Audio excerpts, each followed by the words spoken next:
셋째인 고운말, 이제 기근의 때가 온다. 7번째 시간입니다. 오늘 본문의 제목은 정한 재앙의 날. 하나님은 재앙의 날을 정하셨죠. 시초부터 정하셨다고 그랬어요. 그래서 정한 재앙의 날, 끝이 왔도다, 끝이 왔도다, 끝이 너에게 왔도다입니다. 그래서 우리가 끝이 다가온 줄 알면 우리의 삶의 태도와 목적도 바뀌겠죠. 많은 사람들이요, 의사의 처방은 받아들이는데 하나님의 처방은 잘 안 받아들여요. 우리가 병원에 가서 어떤 아프거나 암이 걸리거나 당신에게 이제 끝이 이르렀다, 6개월이 아니면 1년이 이렇게 주어진다면 그 사람들은 그죠? 약을 복용할 것이고 음식물을 새롭게 바꿀 것이고 이러면서 자기의 육신의 생명을 연장할 건데, 근데 영적인 하나님의 말씀, 영원한 생명이 달린 하나님의 말씀은 죄악을 끊으라, 돌이켜라, 그런 것들을 말씀해 주고 우리에게 경계의 말씀을 주셔도 많은 사람들이 그 부분에 대해서는 잘 안 받는 것 같아요. 그런데 우리가, 여러분, 영적인 생명은 더 중요한 겁니다. 영원한 생명이에요. 십자가로 구속한 그 예수님의 그 놀라운 사랑과 은혜가 있는 생명인데 그것을 우리가 가볍게 여기거나, 그 생명은 오직 하나님의 말씀으로 연장됩니다. 오늘 오직 하나님의 말씀이에요. 아까 그 찬양 가운데 무비보셋의 노래, 얼마나 그 무비보셋의 인생을 보면 비참합니까? 그죠? 근데 은총을 입죠? 다윗과 요나단이죠? 요나단의 아들이죠? 은총을 입죠. 인생은 망한 것 같고 육체는 병들어서 쩔룩쩔룩거리고, 그런데 그런 삶을 살아가다가 어느 날 다윗이 왕으로 오르고 요나단을 기억하고 그를 왕의 침소가 아니라 죄송합니다. 왕의 식탁에 초대하는 거예요. 얼마나 놀라운 은혜입니까? 갑자기 내가 죽은 것 같이 사는데, 원래는 왕의 자녀잖아요. 죽은 것 같이 사는데 어느 날 하나님이 찾아오셔서 나의 식탁에 앉으라. 그리고 그것을 한번 그 은혜를 받은 사람은 절대 그 은혜 못 버립니다. 그의 고백처럼 개와 같이 죽은 나에게 어찌 이런 은혜를 베푸시는가. 그 은혜가 마음속에서 떠나질 않아요. 그래서 우리가 예수님을 찬양해야 됩니다. 오직 예수님입니다. 사람 사이에도 여러분 은리가 있습니다. 그런데 예수님과 여러분 영적인 은리, 그분은 영원한 우리의 구원자시고 우리의 영원한 신랑이시고, 그죠? 영원한 노래입니다. 영원한 기쁨이시고, 그것을 잊지 마시고, 주님이 지금 오늘 이제 환란이 다가왔다는, 이 끝이 왔다는 이 메시지를 사랑의 언어로 잘 들으시고, 여러분이 바꿀 거 있으면 바꾸시고 주님께 나아가시길 축복합니다. 자, 에스겔 7장은 환란이 임박했다는 것은 끝날 때가 되었다, 이스라엘의 끝이 다가왔다는 뜻입니다. 이날은 정한 재앙의 날이고 진노의 날입니다. 끝이 이르렀기에 이제 내가 내 진노를 내게 나타내어 내가 내 행위와 내 가증한 일을 하나하나 보응하리라 했습니다. 근데 그날은 은을 거리에 던지고 금을 오물같이 여기는 날이 될 것이라 했습니다. 왜냐하면 그것으로 자기의 생명을 연장할 수가 없거든요. 그래서 우리가 때를 아는 것은 중요하죠. 때를 알고 때가 임박했음을 알고 주님의 오심을 준비하는 것은 굉장히 중요한 일입니다. 자, 오늘 본문 보겠습니다. 에스겔 7장 1절부터 27절에는 심판에 대한 말씀입니다. 또 여호와의 말씀이 내게 임하여 이르시되 너 인자야, 주 여호와께서 이스라엘 땅에 관하여 이같이 말하노라. 끝났도다. 이 땅 사방의 일이 끝났도다. 이제는 내게 끝이 이르렀나니 내가 내 진노를 내게 나타내어 내 행위를 심판하고 내 모든 가증한 일을 보응하리라. 자, 하나님의 진노는 충분히 준비할 수 있었을 때 생명을 준비하지 못한 자들에게 나타납니다. 끝났도다. 이 땅 사방의 일이 끝났도다. 이제는 내게 끝이 이르렀으니, 앞으로 우리에게도 이런 하나님의 메시지가 임하는 날이 곧 옵니다. 지금이 준비할 때죠. 지금이 돌이킬 때예요. 이제 심판의 때가 와요. 그래서 하나님의 뜻을 알고도, 하나님의 말씀을 듣고도 회개치 않았던 그들 자신의 행위와 가증한 일을 심판하고 보응하시는 날입니다. 자, 끝났도다는 끝이 왔다는 뜻으로서 과거형이 사용되었습니다. 자, 원래는 미래형으로 사용되어 맞죠? 근데 이 내용은 예언적인 구절이기에 미래형이 사용되어야 함에도 과거형이 사용되어서 에스겔 선지자를 통해서 이미 선포되었거나 아니면 또한 선포될 내용이 이미 성취된 것처럼 나타내고 있습니다. 그만큼 하나님이 하신 말씀은 확실하게 성취될 것을 보여줍니다. 이제는 내게 끝이 이르렀나니 내가 내 진노를 내게 나타내어 내 행위를 심판하고 내 모든 가증한 일을 보응하리라. 자, 이와 같은 표현은 신약에 보면 그 행위대로 그 머리에 갚으리라는 표현과 똑같은 말씀입니다. 그의 행위대로 그의 머리에 갚으리라. 하나님께서 이스라엘 족속을 불쌍히 여기지 아니하시는 것은 그만큼 그들의 죄악이 가증하다는 것과 하나님의 심판의 의지가 얼마나 강한 것인가를 보여줍니다. 하나님은요, 심판이 임하기 전에 항상 시대마다 파수꾼을 세웁니다. 항상 세워주세요. 그리고 그들을 외치게 합니다. 근데 그렇게 외치게 하셨어도 다음 시대를, 주의 오심을, 주의 심판의 때를 준비하지 못하는 자에게는 반드시 재앙이 임합니다. 자, 율법 시대에 어떻습니까? 선지자들이 율법 아래 오실 예수님을 증거했죠. 메시아가 오실 것이다. 메시아가 오실 것이다. 자, 세례 요한은 엘리야의 심령으로 예수님의 오실 길을 열었고요. 예수님은 약속대로 가나안 땅으로 오셨죠. 율법 아래 나셨습니다. 그래서 율법 아래 오셔서 율법을 완성하셨고 복음의 사역을 마치실 때는 다음 세대를 위해서 미리 말씀했어요. 성령이 오실 것이다. 그가 와서 나에 대해서 증거할 것이다. 그래서 500여 성도에게 증언을 했는데, 자, 너희는 성령 받기를 준비하라 했죠. 그러나 120명을 제한 나머지 380명은 그 말씀에 순종치 않고 떠났습니다. 자, 근데 이것은 간단한 일이 아니죠. 예수님의 말씀은 생명이에요. 분명히 주님이 니고데모에게 말씀했습니다. 자, 율법 백성의 대표자인 니고데모에게 말씀했어요. 누구든지 물과 성령으로 나지 아니하면 하나님의 나라를 볼 수 없다. 천국에 들어갈 수 없다. 자, 그래서 성령을 부어주기를 원하는데도 그들은 성령 받기를 원치 않았다는 거예요. 한마디로 말하면 성령 받기를 거부했기 때문에, 떠났기 때문에 생명이 없다는 거죠. 지금 마찬가지입니다. 이제 성령 시대, 은혜 시대가 끝나가기 때문에 이제 정한 종말, 정한 재앙의 때, 이 날을 준비케 하도록 많은 메시지가 지금 이곳저곳에서 하나님의 메시지가 나타나는데 준비치 않는 자는 그날에 멸망합니다. 이제 모든 교회의 중심 메시지는요, 은혜 시대 때 사랑, 성령의 은혜, 은사, 예언 이런 것들을 다 내려놓으셔야 돼요. 오직 지금은 예수 그리스도께서 다시 오신다는 이 사실을 전해야 됩니다. 예수님이 심판주로 다시 오신다. 이것을 여러분 정말 마음으로부터 믿으셔야 돼요. 모든 교회는 끝이 왔음을 제대로 깨닫고 하나님의 진노의 날엔 각 사람의 행위대로 심판하시며 각 사람의 가증한 일에 보응하시는 그 하나님을 만날 준비를 해야 됩니다. 그날은 은을 거리에 던지며 금을 오물같이 여기는 날이기에 여러분 지금 금과 은을 위해서 사는 인생은 내려놓으셔야 돼요. 심판 앞에 은과 금으로는 자기 생명을 건질 수가 없습니다. 오직 관계입니다.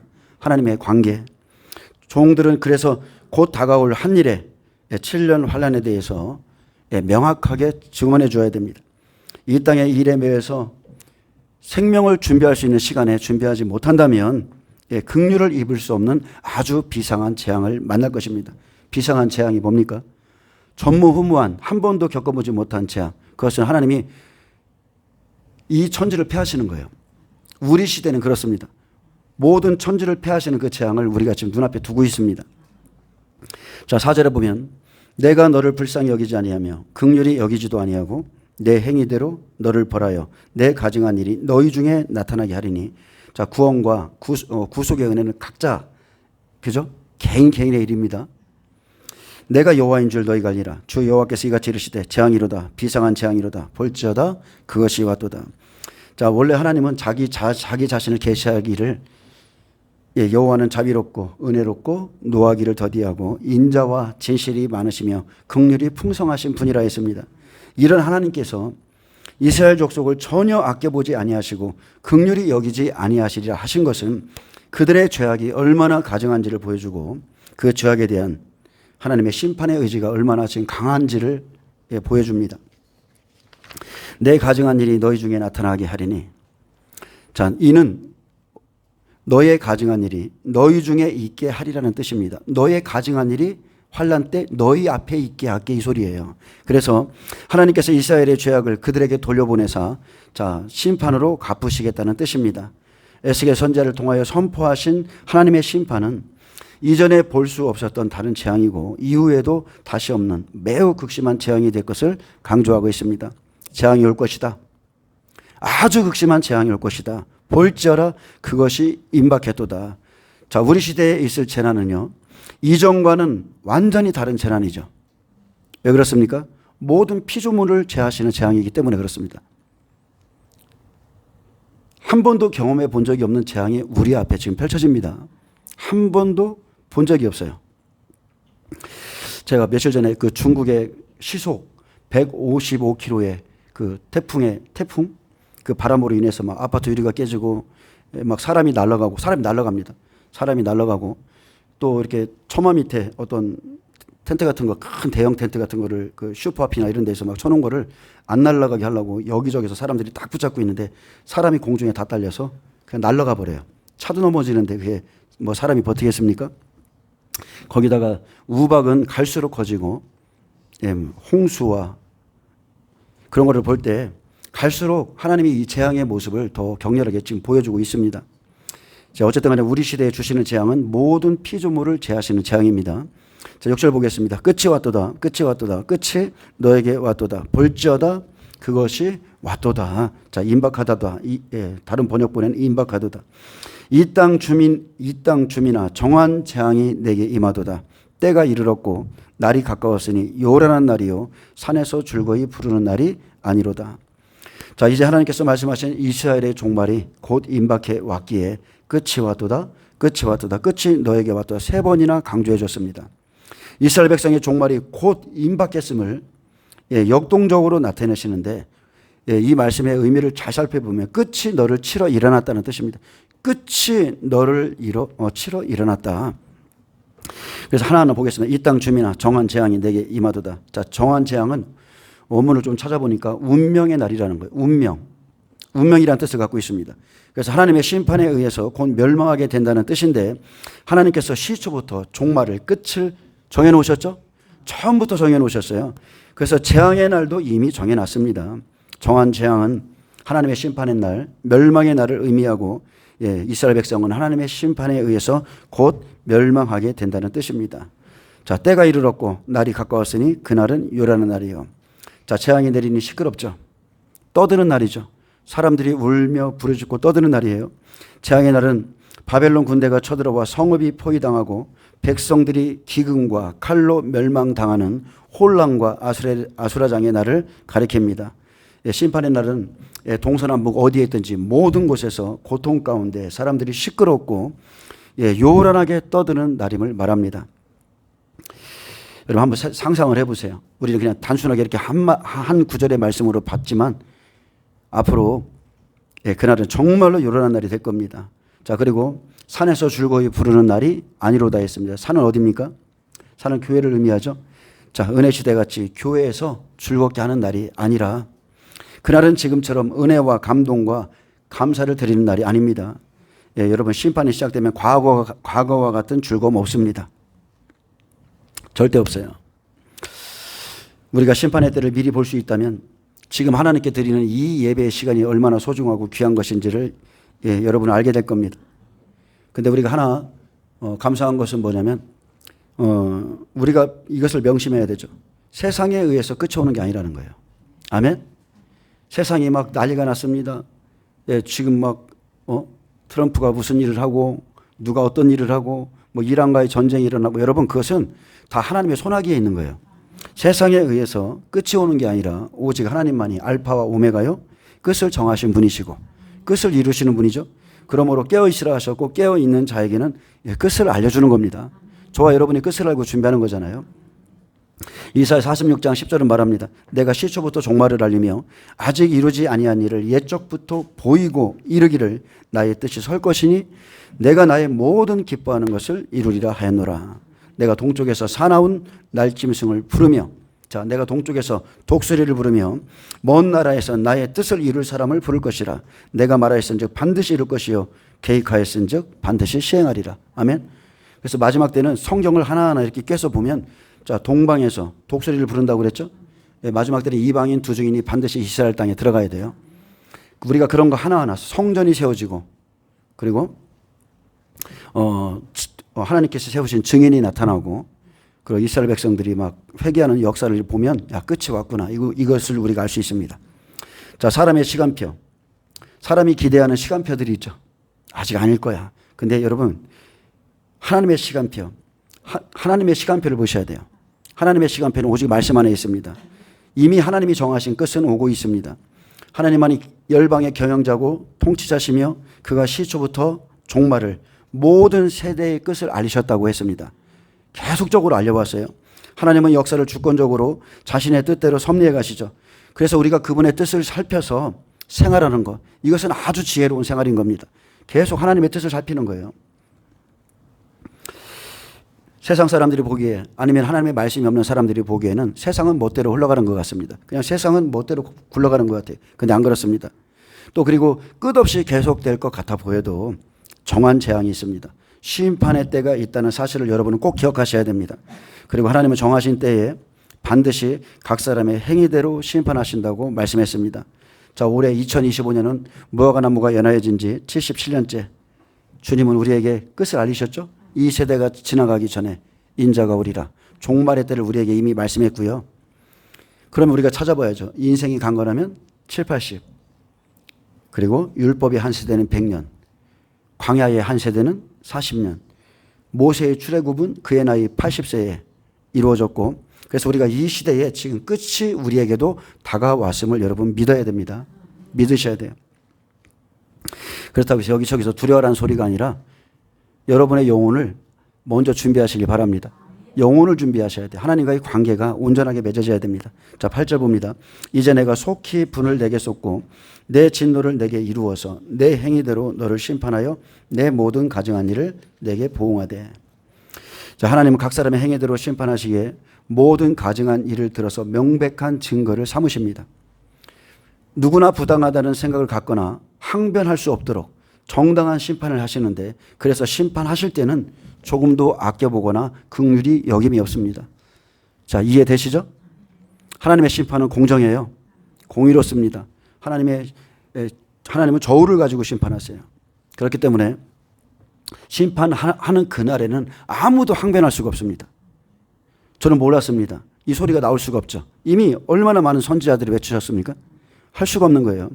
그래서 그 날에는 내가 속히 분을 내게 쏟고 내 진노를 내게 이루어서 내 행위대로 너를 심판하여 내 가증한 일을 내게 보응하리라. 그래서 이스라엘 백성에 대한 하나님의 심판 의지를 한층 더 강조했습니다. 자, 내 모든 가증한 일로 내게 보응하겠다. 자, 하나님의 생각과 뜻을 따르지 않고 자기 생각, 자기 뜻대로 살아가는 것이, 그것이 가장 가증한 겁니다. 아멘.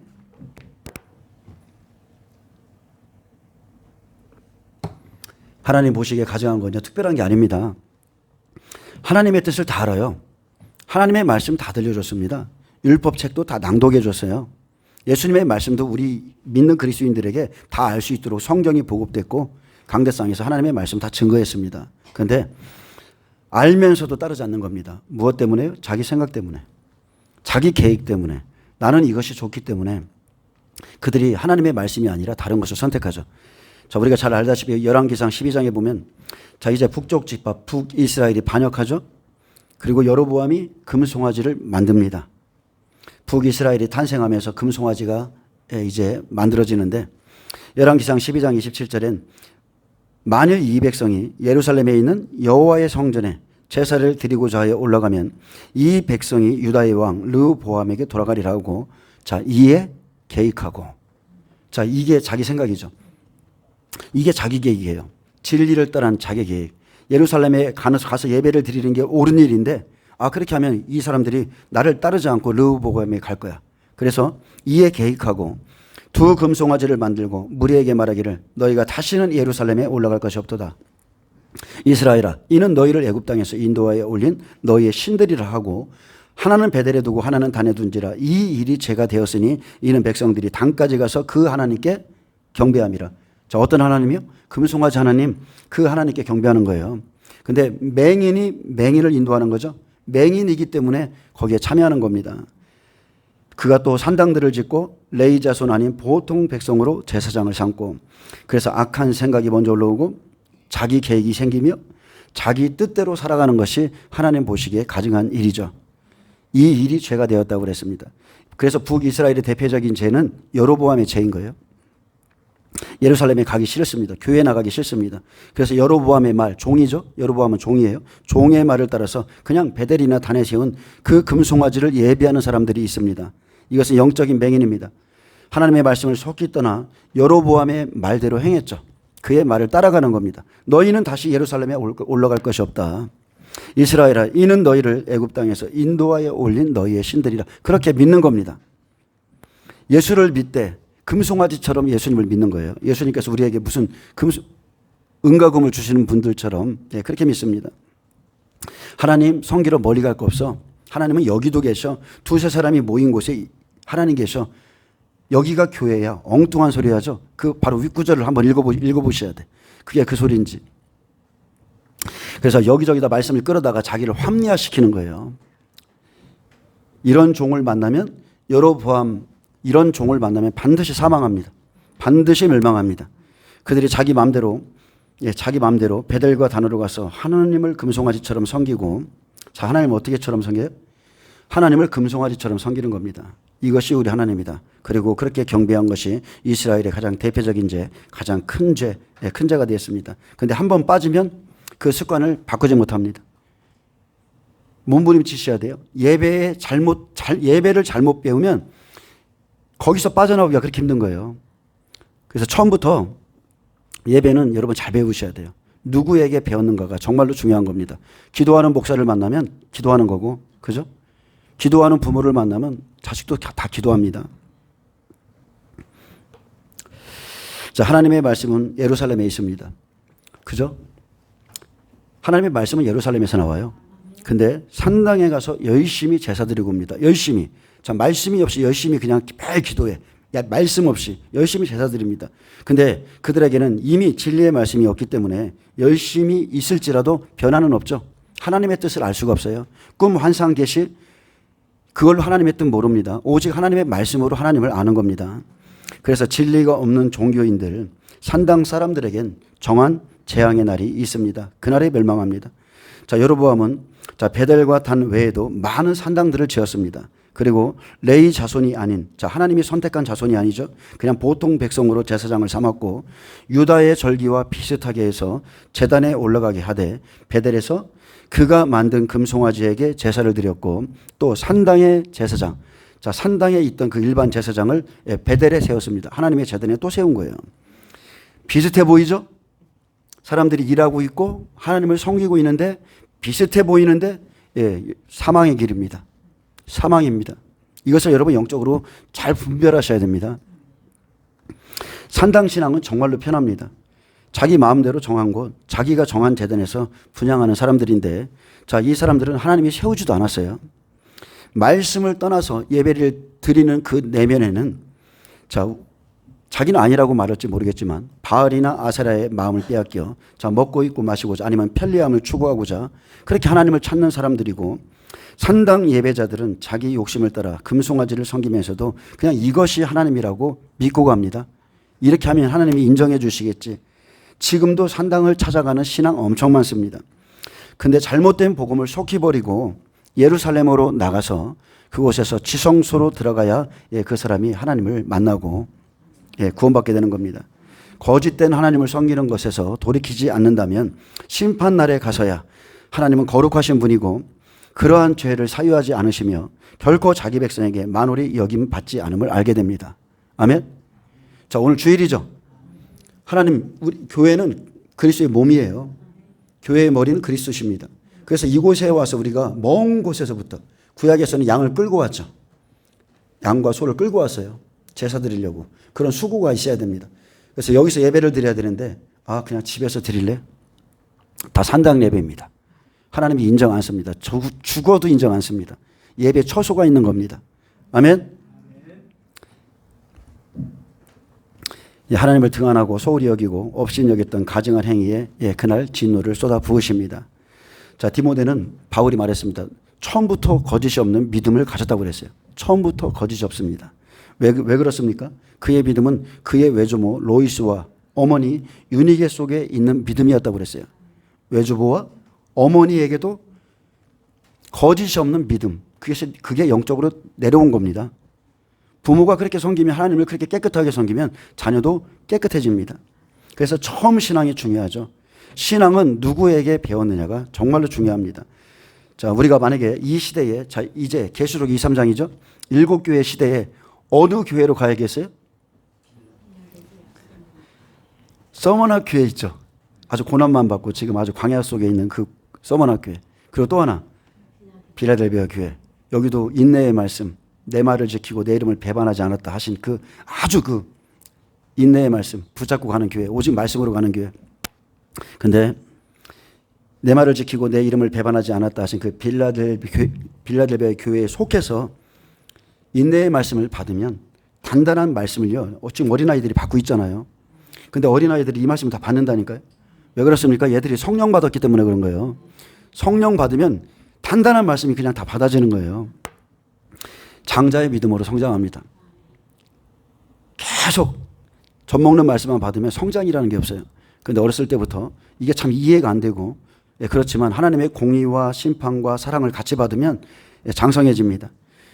올바른 믿음을 따르지 않는 그것이 바로 하나님 보시기에 가증한 겁니다. 자, 다윗 시대는 예수 그리스도를 상징하죠. 그리고 솔로몬은 은혜 시대입니다. 솔로몬은 원래 서자이기 때문에 왕이 될 수 없었던 자죠. 에서도 마찬가지죠. 에서가 장제입니다. 야곱이 장자의 길을 갔어요. 똑같습니다. 솔로몬도 야곱도 은혜 시대입니다. 근데 자, 솔로몬의 시대, 이 은혜 시대, 성령 시대에 솔로몬의 시대에는 성령 시대의 일들이 많이 나타나죠. 하늘에서 불이 떨어지고 막 그 여호와의 영광이 여호와의 성전에 막 가득하고 구름이 여호와의 성전에 가득하고 막 이 은혜 시대의 일들이 나타나요. 근데 그는 그러한 영광을 수없이 받습니다. 수없이 받는데 그의 끝자락은 결국 넘어졌죠. 음녀, 애굽의 딸들을 아내로 맞이해서 배도하고 타락합니다. 근데 그 타락의 정도가 너무 심하죠. 어쩜 그렇게 큰 은혜를 받은 자가 저렇게까지 타락할 수 있을까? 그럴 정도로 솔로몬이 타락합니다. 솔로몬의 마음이 여호와를 떠났다 했습니다. 배도한 후에는 솔로몬의 성전에 있던 그 많은 우상들은 마지막 시대의 일들을 다 보여주고 있습니다. 우리 시대에 있을 일입니다. 자, 하나님의 은혜를 떠납니다. 솔로몬의 마음이 하나님의 말씀을 떠나면 그 은혜를 거둔 마음은 뭐가 있어요? 공허하기가 그지없습니다. 하나님의 은혜를 여러분에게 거두시잖아요. 특히나 기름 부음을 많이 받은 분들, 하나님의 놀라운 영적인 은혜를 받은 분들은 그거를 살짝 거두면 못 살아요. 살 수가 없습니다. 공허하기 그지없기 때문에 다른 것으로 채워야 되는 거예요. 그는 누구보다 큰 은혜를 받았지만 예루살렘에 계신 하나님의 말씀을 잃어버렸고 자기가 좋아하던 여자들을 아내로 삼아서 그들의 신들 성전 곳곳에 세워졌습니다. 자, 그들 여자가 후궁이 1000명이죠. 한마디씩만 해봐. 어우, 귀가 아주 살 수가 없을 것 같아. 근데 내 신도 세워주세요. 내가 섬기는 신도 세워주세요. 막 그러면서 막 성전 곳곳에 한마디씩 하니까 막 세워주는 겁니다. 그래, 갖다 놔. 자, 다윗의 손에 묻은 피 때문에 다윗이 그렇게 성전을 짓고 싶어 했잖아요. 근데 다윗의 손에 묻은 그 많은 피 때문에 하나님께서는 너는 성전을 지을 수 없다 했습니다. 그래서 다윗이 포기하지 않았어요. 수많은 물자를 그의 인생이 마칠 때까지 준비해서 그의 아들 솔로몬이 그것을 가지고 성전을 짓게 했습니다. 여러분, 솔로몬 성전은 잘 들여다보세요. 솔로몬 성전은 솔로몬이 세운 게 아닙니다. 다윗의 기도와 눈물로 세워진 것이 솔로몬의 성전이에요. 그렇게 해서 다윗이 끝까지 지켰던 생명의 말씀이 있는 곳이 그것이 솔로몬 성전인데, 마찬가지로 지금 은혜 시대 때의 교회, 막 그냥 교회만 60년대 70년대는 교회만 세우면 부흥했다고 그러죠. 성령님이 강력히 역사하시는 겁니다. 막 대형 교회가 숱하게 나타나는 거예요. 지금 됩니까 그게? 지금 이 시대에 대형 교회가 쉽게 일어나요? 안 돼요. 때가 있는 겁니다. 막 하나님이 막 세우시는 겁니다. 근데 은혜 시대 때의 대형 교회는 다른 게 없습니다. 그 사람들의 능력이 아니에요. 오직 하나님의 은혜로 세워진 겁니다. 하나님이 역사하시고 그 사람의 손을 들어서 사용하시고 구원받을 영혼들을 막 보내주시고, 근데 그 끝에 배도가 일어납니다. 배도는 다른 게 아니죠. 다른 영을 받는 거, 다른 예수를 믿는 거, 그냥 다른 복음을 받아들이는 것이 배도인 거예요. 그게 솔로몬이 한 겁니다. 뜰신앙, 저는 뜰신앙을 별로 좋아하지 않습니다. 뭐 여러분도 똑같겠죠. 근데 뜰신앙을 좋아하지 않는 이유는 뭐냐면 뜰신앙은 종교인이에요. 아까 무비보셋과 같은 은혜가 없어요. 뜰신앙은 내가 여기까지만 해야지 이게 있어요. 하나님의 은혜에 나가는 게 아니라 종교인으로서 율법에 하라는 대로 여기까지 주일이니까 예배 그래 잠깐 드려주고 하나님이 하라니까 11조 조금 하고 이 감사에서 이 영혼의 구원에 막 이게 넘쳐서 하는 게 없어요. 그게 종교인과 은혜 받은 자의 차이입니다. 거기까지인 겁니다. 난 여기까지만 희생해야지. 여러분 하나님 앞에 희생하고 헌신하는 것은 없어요. 그 한계가. 아멘. 물두멍 보세요. 물두멍. 다른 것은 다 구격을 다 주셨는데 물두멍에는 규격이 없어요. 물두멍에 그 노제단을 만들 때 노선 여자들의 귀걸이, 헌물 다 자원하는 마음을 갖고 놓은 거예요. 하나님을 사랑하는 그 은혜는요. 제한이 없는 거예요. 제한이 없습니다. 근데 종교인들은 뜰 신앙까지만 오는 겁니다. 뜰 신앙까지. 여러분 여기 왔으면 만약에 저 끝에가 뜰이라면 여기에 계신 하나님을 만나셔야 돼. 아멘? 그냥 손만 씻고 다시 돌아가는 것이 뜰 신앙인데 하나님을 진정으로 사랑하는 것이 없는 거죠. 얼굴을 비출 뿐이에요. 여기까지 왔으면 만나야 돼요. 만나야 돼요. 성소까지 들어가야 참된 신앙입니다. 하나님을 만나지 않고 그냥 왔다가 간다면 여러분 그것은 뜰 신앙과 같습니다. 성소 안에 들어가면 말씀, 성령, 분향단 있죠. 그리고 그 안에서 반드시 기도까지 하고 가셔야 돼. 거기에서 변화가 일어나고 하나님의 은혜가 내려오죠. 그래서 말씀과 성령을 따라 기도함으로써 거룩해지고 하나님의 임재의 장소인 지성소로 여러분이 초청받습니다. 아멘. 잠시라도요 마음을 하나님 앞에 진실함으로 드리면 찬양 가운데 불 떨어집니다. 말씀 들을 때 불 떨어져요. 기도 가운데 불 떨어져요. 냉랭하게 돌아가지 않습니다. 절대로. 찬양할 때 저 찬양의 가사 안에서 막 뛰놀고 하나님을 경배하고 이러면 불이 온다니까요. 자, 지성소 신앙. 이제 성소와 지성소는 갈라졌죠? 그래서 지성소 신앙은 하나님의 그 사랑의 법궤를 만나는 겁니다. 하나님의 그 임재, 그거를 맛보는 거예요. 그 안에 십계명이 있습니다. 만나 있습니다. 그리고 아론의 지팡이가 있죠. 자, 만나는 영생하는 천국 가는 말씀, 계시가 임하고 아론의 지팡이, 부활신앙, 그 예수님을 깨닫게 되고 만나게 되고 자, 성소에서부터 30배, 60배, 100배가 나오죠. 이 사람들, 성소신앙들은 반드시 부활을 꿈꿉니다. 주님이 다시 오심을 꿈꿔요. 항상 마음이 하늘 속에 있어요. 뜰신앙은 세상, 그죠? 성소가 이렇게 위에가 다 덮여 있잖아요. 해달 가죽으로. 근데 뜰은 없어요. 하늘 다 보입니다. 세상과 연결되어 있는 곳이에요. 그래서 반은 바란짝은 세상에 거치고 바란짝은 하나님께 두고 그게 뜰신앙입니다. 자, 근데 하나님과 아무런 상관없이 계속해서 산당을 찾아가는 신앙들, 이 사람들이 뜰신앙입니다. 자, 솔로몬은 말년에 가장 큰 실수가 하나님의 말씀을 버린 겁니다. 하나님의 말씀. 그래서 하나님보다 바로의 딸이 더 좋아졌고 이방의 많은 여인을 사랑했습니다. 후궁과 첩이 1000명이었는데 결국 그의 여인들이 왕의 마음을 돌려서 다른 신들을 따라가게 했습니다. 솔로몬이 배도하듯이 은혜 시대의 끝자락이 되면 마음을 빼앗는 아세라상과 우상들이 교회 안에 가득 차 있습니다. 그것을 버리는 것, 그것은 내가 할 일이고 더욱더 예루살렘으로 나가서 여러분은 지성소로 들어가셔야 돼요. 로마서 12장 12절은 그래서 우리에게 말하는 겁니다.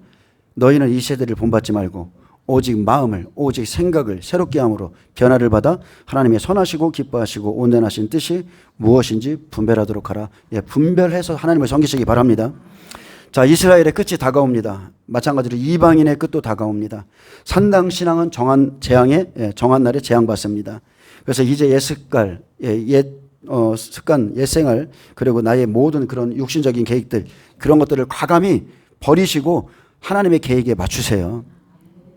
특히나 이방 여인과 통혼하지 말라고 하셨듯이 다른 교훈, 다른 복음, 다른 영을 여러분이 따라가거나 섬기면 절대 안 됩니다. 그리고 자기 계획, 자기 생각대로 산 모든 가증한 일들을 회개하시기를 축복합니다. 자, 9절에 내가 너를 불쌍히 여기지 아니하며 긍휼히 여기지도 아니하고 내 행위대로 너를 벌하여 너의 가증한 일이 너희 중에 나타나게 하리니 나 여호와가 때리는 이임을 내가 알리라. 볼지어다 그날이로다 볼지어다 임박하도다 정한 재앙이 이르렀으니 몽둥이가 꼽히며 교만이 싹이 났도다. 예, 이제는 하나님께서 범죄한 백성들에게 징계를 통하여 하나님 자신을 계시합니다. 사랑이 하나님인 줄 알았는데 나는 너희를 때리는 여호와이다. 징계를 통해서 이제 자신을 계시하는데 이제 내가 내 행위와 내 가증한 일에 대하여 나 여호와가 때리는 이임을 내가 알리라. 볼지어다 그날이로다. 볼지어다 임박하도다. 여러분, 정한 재앙은요, 하나님의 정하신 때가 되면 그냥 임하는 겁니다. 그냥 임해요. 우리에게도 지금 정한 재앙의 날이 오고 있죠. 예레미야 23장은 말합니다. 예레미야 23장 28절에 여호와의 말씀이니라. 꿈을 꾼 선지자는 꿈을 말할 것이요 내 말을 받은 자는 성실함으로 내 말을 할 것이라. 겨가 어찌 알곡과 같겠느냐. 여호와의 말씀이니라. 내 말이 불같지 아니하냐. 바위를 쳐서 부스러뜨리는 방망이 같지 아니하냐. 하나님의 말씀은 뭐라고요? 불이며 하나님의 말씀은 방망이입니다. 그래서 그날이 되면 때리시는 하나님, 그 하나님을 알게 되고 방망이 같은 하나님, 하나님의 말씀이 불인 줄 알게 됩니다. 몽둥이에 꽃이 피는 날이죠. 자, 정한 재앙이 이르렀으니 몽둥이가 그랬습니다. 재앙의 날에 하나님께서 몽둥이를 들어 쓰시죠. 하나님이 허락한 사람들이 있습니다. 몽둥이가 꽃 피며, 꽃이 피었다는 것은 꽃의 절정을 말하는데 교만이 싹이 났도다. 자, 몽둥이는 유다를 벌하는 수단으로서 사용되는데, 자, 꽃은 어떤 절정을 이루는 뜻이고요. 한참 때 전성기를 의미합니다. 그래서 몽둥이는 지팡이, 통치자, 지배자를 의미합니다. 근데 마지막 날에는 아수르, 블레셋, 바벨론 왕을 몽둥이로 들어다가 하나님의 백성을 칩니다. 우리에게는 적그리스도가 이제 나타나겠죠. 그래서 포악하고 교만한 몽둥이로 하나님의 심판을 야기한 완악한 인간을 칩니다. 네, 지금도 여러분 보세요. 심판날 뿐만이 아니에요. 지금도 하나님 보시기에 교만한 사람들 있죠. 교만한 사람들은 산 가운데서 하나님이 몽둥이로 칩니다. 몽둥이가 아내가 될 수도 있고 몽둥이가 여러 가지가 될 수 있어요. 하나님이 사랑하시면 치는 겁니다. 모세가 지팡이로 애굽을 쳤죠. 예수님은 로마 디도 장군을 데려다가 몽둥이를 사용했고요. 마지막 때는 적그리스도가 일어납니다. 꽃이 핀 것은 어둠의 권세가 쓰임을 받는 날이고, 즉 우리 시대에는 지금 제가 기근에 대해서 계속 말씀하고 있는데 검은 말이 움직일 때 이 타락한 천사들을 하나님께서 들어서 쭉정이들을 모으는 일에 사용하시죠. 자, 11절에 포악이 일어나서 죄악의 몽둥이가 되었은즉 그들도 그 무리도 그 재물도 하나도 남지 아니하고 그 중에 아름다운 것도 없어지리라. 자, 포악이 일어나서 죄악의 몽둥이가 되었은즉, 자, 포악은 히브리어 하마스입니다. 하마스 많이 들었죠? 포악한 민족 하마스. 그래서 하마스에서 유래된 말로 학대, 잔인함 등을 의미하죠. 그래서 이스라엘 백성들의 죄악은 하나님의 심판을 더 이상 지연시키지 못할 만큼 극에 달해 있습니다. 그러므로 짐승들, 열왕들, 열국들, 바벨론 왕들이 죄악의 몽둥이가 되어 이제 하나님의 백성들 가운데 죄인들에게 고난을 주고 쫓아다니고 그들을 심판합니다. 그날 그들, 그 무리, 그들의 재물도 하나도 남지 않고 그 중에 아름다운 것도 다 없어진다 했습니다.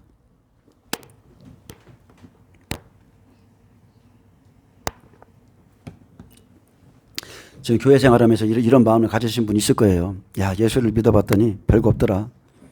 좀 기도했는데 되는 일도 없더라. 악인들 봐. 저 사람은 기도도 않는데 돈도 잘 벌어. 평안해. 어렵지도 않아. 야, 기도해도 소용없어. 이런 사람들이 있어요. 교회 안에. 그죠? 근데 시편 73편에 아삽이 그랬습니다. 아삽이 그런 마음을 먹었어요. 아삽은요, 악인들의 형통함과 오만한 자들의 삶을 살펴보고 나는 거의 넘어질 뻔했고 나의 걸음이 미끄러질 뻔했다고 고백했습니다. 왜 그렇습니까? 그들이 죽을 때에도 고통이었고 그 힘이 강건하며 사람들이 당하는 고난과 재앙도 그들에게는 없나니 그러므로 교만이 그들의 목걸이요 강포가 그들의 옷이며 살찜으로 그들의 눈이 솟아나고, 저는 이 표현이 되게 웃기더라고요. 잘 먹어서 막 눈두덩이가 부어가지고 살찜으로 그들의 눈이 솟아나며 그들의 소득은 마음의 소원보다 많으며 그들은 능욕하며 악하게 말하며 높은 데서 거만하게 말하며 그들의 입이 어디에 가 있어요? 하늘에 두고 그들의 혀는 땅에 두루 다니도다. 얼마나 많이 마른지 입이 막 교만하기가 그지없어서 입이 막 하늘에 올라가 있고 그들의 혀는 막 땅에 두루 돌아다녀요. 그러므로 그의 백성이 이리로 돌아와서 잔에 가득한 물을 다 마시며 말하기를 하나님이 어찌하랴. 지존자에게 지식이 있으리 하는도다. 자, 이렇게 살아도 잘 된다. 까딱 없어. 볼지어다 이들은 악인들이라도 항상 평안하고 재물은 더욱 불어나도다. 그러므로 자, 고민이 되죠? 그러므로 내 마음을 깨끗하게 하며 내 손을 씻어 무죄하다 한 것이 실로 헛되도다. 내가 이렇게 살아도 잘못된 것 같아. 나는 종일 재난을 당하며 아침마다 징벌을 받았도다. 내가 만일 스스로 이르기를 내가 그들처럼 말하리라 하였더라면 나는 주의 아들들의 세대에 대하여 악행을 행하였으리라. 아멘. 그들처럼 말하였더라면 내가 어쩌면 이를 알까 하여 생각한즉 그것이 내게 심한 고통이 되었더니 하나님의 성소에 들어갈 때에야 그들의 종말을 내가 깨달았도다. 아멘. 이게 은혜입니다. 여러분 세상에서는 이렇게 선지자 보세요. 종일 재난을 당하고 아침마다 징벌을 받고 그 악인들 잘 되는 꼴을 보면 얼마나 정말 이게 답답하겠습니까? 근데 하나님의 성소에 들어갈 때에야 그들의 종말을 내가 깨달았도다. 주께서 참으로 그들을 미끄러운 곳에 두시며 파멸에 던지시니 그들이 어찌하여 그리 갑자기 황폐하게 되었는가 놀라울 정도로 그들은 전멸하였나이다. 아멘. 지금은 형통해 보입니다. 문제가 없어 보여요. 근데 악인들의 종말이 있습니다. 의인 중에서 악인을 갈라낸다고 그랬죠. 그래서 환난 날의 악인들은 설 자리가 없어요. 하나님 보시기에 아예 가치가 없습니다. 그들은 갑자기 놀라울 정도로 전멸할 것이고 그날 악인들의 교만과 강포가 그치고 땅에 두루 다니는 그들의 혀가 접힐 것이며 살찌운 그들의 재물로도 자신의 영혼조차 보존하지 못합니다. 이것을 만약에 정말 마음을 다해서 깨닫는다면 우리는 시간을 낭비하지 않습니다. 이것을 깨닫는다면 하나님의 심판의 날이 오고 있고 하나님이 악인을 칠 것이라는 것이 믿어진다면 지금 여러분 지금 있는 것 가지고 그죠? 만족하라고 그랬죠?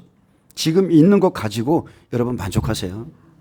그리고 그런 것들을 아껴 쓰면서 여러분이 이 시간에 믿음을 준비하는 거예요. 믿음도 준비할 때가 있어요. 이 시간이 지나가면 없습니다. 주님이 한 일회가 시작되면 그냥 심판만 있을 뿐이에요.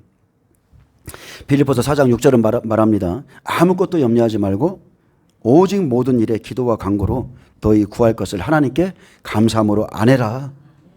그러면 지각에 뛰어나신 하나님께서 너에게 평강을 주시라고 그랬습니다. 여러분 평강은 영적인 무기죠. 엄청난 무기입니다. 많은 사람들이 하박국의 그 노래를 기뻐하죠. 외양간에 속 없을지라도 막 뛰어놀겠다고. 여러분이 그렇게 하시겠어요? 그 앞절 읽어보세요. 앞절. 적군이 치러 와서 내 뼈가 떨리고 막 그런데 하나님의 뜻을 딱 깨닫고 나니까 막 찬양이 나오는 겁니다. 이날은 부귀영화와 재물 악인들이 하나도 남지 않고 한순간에 없어지는 날입니다.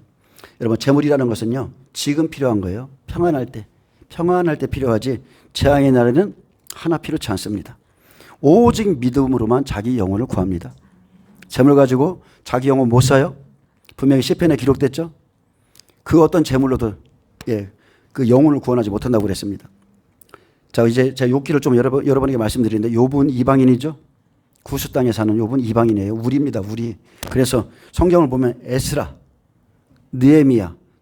자 에스라, 느헤미야 성전 건축할 때죠. 그리고 나팔절이에요.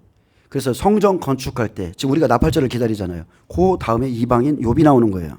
그래서 지금 우리가 기다리는 딱 그때라고 보시면 돼요.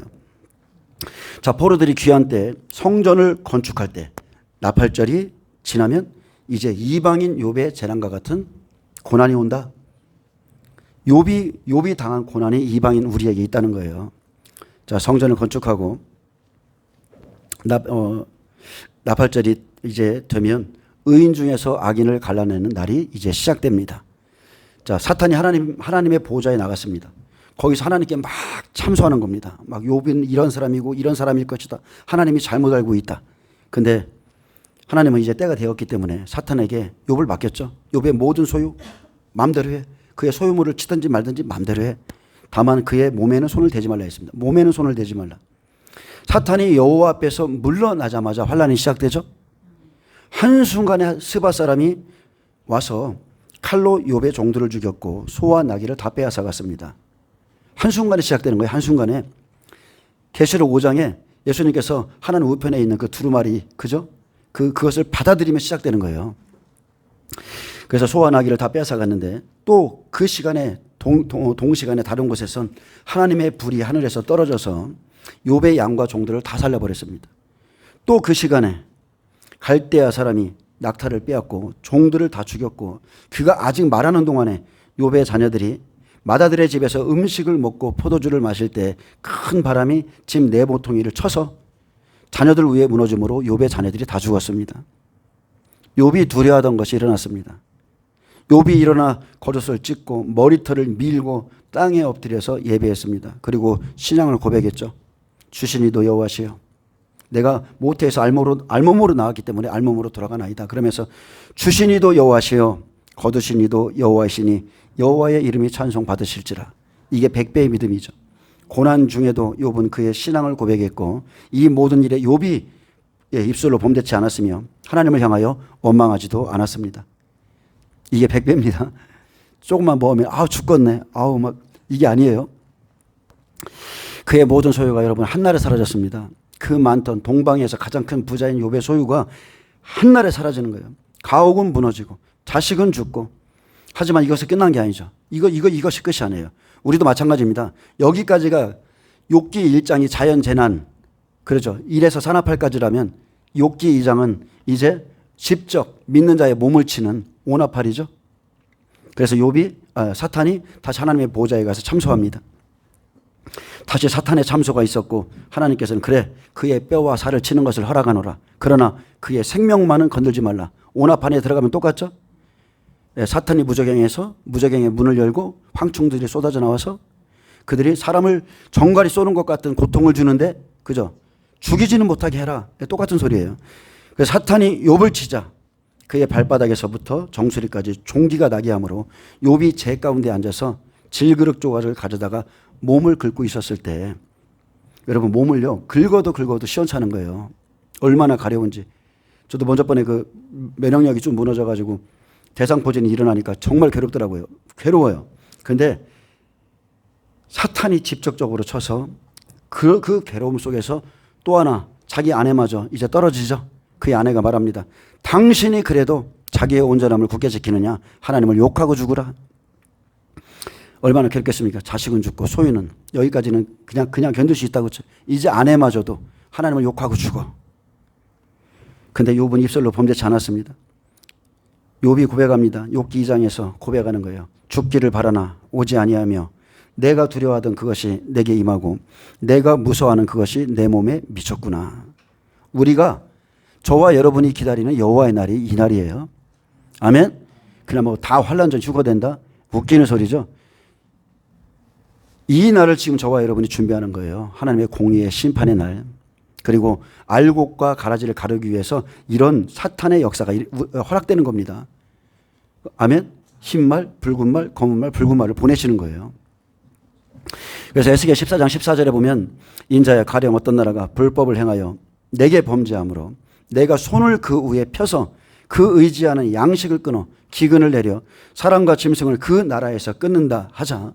비록 노아, 다니엘, 욥 이 세 사람이 거기 있을지라도 그들은 자기의 공의로 자기 생명만 건지리라.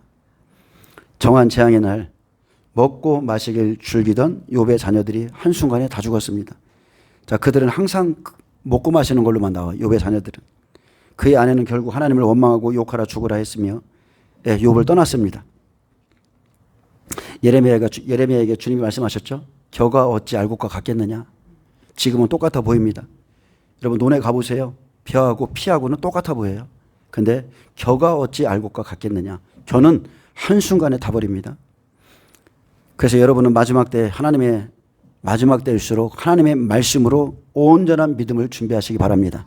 지금 유튜브에 보면 꿈, 환상, 주님이 나에게 이렇게 말하라 하셨다. 이런 예언자들 엄청 나오죠. 겹니다. 겨. 그들에게서는 기록된 하나님의 말씀이 없어요. 겹니다. 겨가 어찌 알곡과 같겠느냐. 너희가 만일 내 말을 받았다면 그러면 하나님의 말씀을 좀 해보라는 거예요. 자, 12절 보면 그래서 노아, 다니엘, 욥은요 믿음으로 본다면 장자들이죠. 100배의 사람들. 다니엘이 시험 받고 다니엘의 세 친구가 풀무불에서 시험 받잖아요. 풀무불 7배나 뜨거운 풀무불. 그게 오나팔. 욕과 같은 고난을 받는 자들이고 다니엘은 사자굴 속에 들어가고 다 고난받습니다. 다. 그래서 욥은 대표적으로 100배의 믿음을 가진 자지만 근데 욥이 고난받는 모습은 바로 오나팔의 고난의 모습을 우리에게 지금 보여주고 있고요. 또한 소돔성의 불심판에서 나온 롯이 있죠. 롯도 마찬가지입니다. 사이들은 심판의 말씀을 농담 정도로 여겼고 아내는 좀 빠져나오다가 다시 세상을 뒤돌아봄으로 소동 기둥이 됐습니다. 어쨌든 간에 이런 60배의 믿음을 가진 자들이 겪는 고통을 성경에 기록해 놓았고 욥기에도 기록해 놨습니다.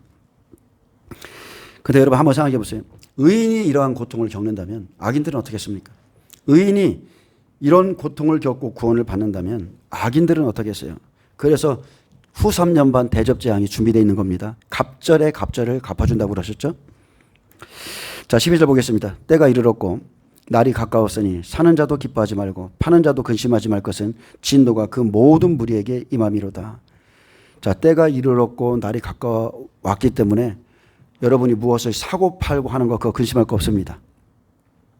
지금 최종적인 심판의 시기가 왔음을 알려주는데 자, 때가 이르렀고 날이 가까웠으니 자, 심판이 이르기 바로 직전이죠.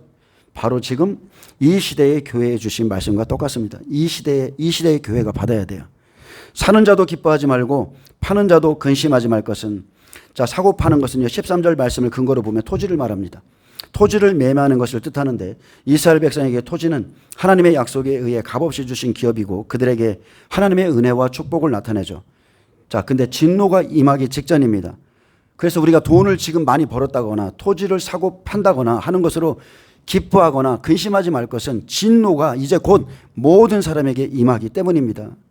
그래서 심판의 날엔 토지도 땅도 명예도 어떤 재물도 아무 기쁨이 되지 않는 거예요. 여러분이 이루어 놓은 모든 것은 다 아무런 기쁨이 되지 않습니다.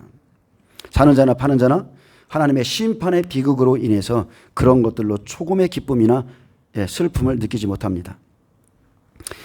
준비하지 못한 자들 똑같은 심판을 받습니다. 하나님의 말씀을 준비하지 못하면 그날 파는 것도 사는 것도 전혀 기뻐할 수 없는 날입니다. 그리고 13절에 보면 파는 자가 살아있다 할지라도 자, 심판을 받고 파는 자가 살아있다 할지라도 다시 돌아가서 그 판 것을 얻지 못하리니 이는 묵시가 그 모든 무리에게 돌아오지 아니하고 자, 개역 한글은 말합니다. 이는 묵시로 그 모든 무리를 가리켜 말하기를 하나도 돌아갈 자가 없겠고 사람이 그 죄악으로 말미암아 자기의 목숨을 유지할 수 없으리라 하였습니다. 토지를 판 자가 하나님의 심판의 와중에 죽지 않고 생명을 보존한다 할지라도 다시 돌아가서 팔았던 기업을 소유하지 못합니다. 원래대로라면 토지는 팔았다 해도 50년째, 희년에는 그 토지를 원주인에게 돌려주어야 되는데 하지만 범죄의 결과로 심판을 받게 된 지금은 이런 은총을 받을 수 없게 됐습니다. 왜 그렇습니까? 바벨론에 일단 포로로 잡혀간 후에는 하나님이 정하신 때, 그죠? 70년 시간 딱 보내야 돼요. 하나님이 정하신 때, 즉 바벨론 포로 70년이 차기까지 결코 가나안 땅으로 귀환할 수 없기 때문입니다. 한 세대가 멸망하는 거예요. 그날에는 스스로 강하게 할 자가 없고 사람이 그 죄악으로 말미암아 자기의 목숨을 유지할 수 없으리라 했습니다. 칼빈은 이 구절을 이렇게 해석했습니다. 악한 행위로 스스로 자신의 영혼을 강하게 할 자가 없으리라. 자, 하나님의 백성들이 불의와 악을 행함으로 그들의 삶, 특히 하나님 앞에서 살아가는 영적 삶이 쇠폐해지고 퇴색해지고 그 힘을 상실하게 될 것을 잘 나타냅니다. 여러분 지금도 여러분 잘 보세요. 우리가 역사적으로 쭉 보면 하나님의 힘이 없어서 하나님의 백성을 넘겨준 적이 단 한 번도 없어요. 그죠? 근데 세상은 그렇게 생각하지 않아죠? 블레셋이나 바벨론이나 세상은 그렇게 생각 안 해요. 저들이 힘이 없어서 자기들이 점령한 줄 압니다. 근데 아닙니다. 하나님의 백성들이 죄를 지으면 쉽게 말하면 우리로 따지면 영적으로 우리가 퇴색해지면 영적으로 우리가 약해지고 어둠 가운데 거하면 우리의 영적인 힘은 쇠해지고 어둠은 또 강력하게 우리에게 역사하죠. 그리고 세상도 더 강력하게 교회를 핍박합니다. 하나님이 내어주기 때문에. 다곤신상 사건 아시잖아요. 자기들이 승리했기 때문에 하나님의 그 물건을 그 법궤를 자기들 다곤신상에다 갖다 놓고서 야 우리가 승리했다. 저들의 신은 별거 아니다. 그날 저녁에 무슨 일이 났습니까? 다곤신상이 쓰러지고 또 세워놨더니 또 쓰러지고 다 부러지고 하나님은 약하지 않아요. 하나님은 약하지 않은데 하나님의 백성이 죄를 짓기 때문에 하나님이 약해 보이는 것뿐입니다. 여러분 영적 전쟁도 똑같습니다. 매일 기도하는데 왜 실패합니까? 여러분이 죄 가운데 있어서 그래요. 하나님 보시기에 죄 가운데 있으면 영적 전쟁에서 삶에서 실패합니다. 예, 그날 죄악을 가진 자는 자기 목숨을 유지할 수 없습니다. 악이란 다른 게 아닙니다. 단순하게 말하면 하나님 없이 스스로 사는 것이 악입니다. 하나님의 말씀이 하나님이시죠. 하나님의 영도, 하나님의 영이 우리 안에 계시고 말씀도 우리 안에 있는데 그 하나님 없이 스스로 살아가는 자들이 있어요. 하나님을 알지 못하는 그 무지도 악이고요. 약속을 알고도 약속대로 살지 않는 것도 악이고 하나님을 찾지도 구하지도 않는 것이 성경에서는 악이라 했습니다. 육신으로 잠시 우리가 부귀영화를 누린다 해도 악한 생활, 악한 행위를 지금 하고 있다면 환난 안에서 스스로 강하게 하자 아무도 없습니다. 하나님이 대적하고 있는데 누가 하나님 앞에 서겠습니까? 그날엔 다 모두가 다 심판의 대상일 뿐입니다. 여러분 하나님을 사랑하시길 축복합니다. 사랑하셔야 돼요. 그냥 종교적인 어떤 그냥 행사, 그냥 처음에 그 받았던 그 은혜와 감격은 다 사라진 상태로 살아가시면 여러분 절대 안 됩니다. 절대 안 돼요. 하나님과의 관계를 잘 유지하시고 무엇보다도 하나님의 기름 부음을 사모하시고 예, 그러면서 하나님을 따라가시길 축복합니다. 여기까지 하겠습니다. 예, 기도합니다. 예, 주님 감사합니다. 우리가 심판의 날을 두려워할 것이 아니라 심판을 허락하신 하나님을 두려워하게 하여 주옵소서. 그러므로 하나님께서 돌이키라 말씀하신 모든 것에서 돌이키고 마지막 때를 준비함으로 노아와 같이 그의 가정이 다 구원받는 역사가 있게 하여 주옵소서. 감사하며 예수님의 이름으로 기도합니다. 예, 하나님께 영광 박수를 드립니다.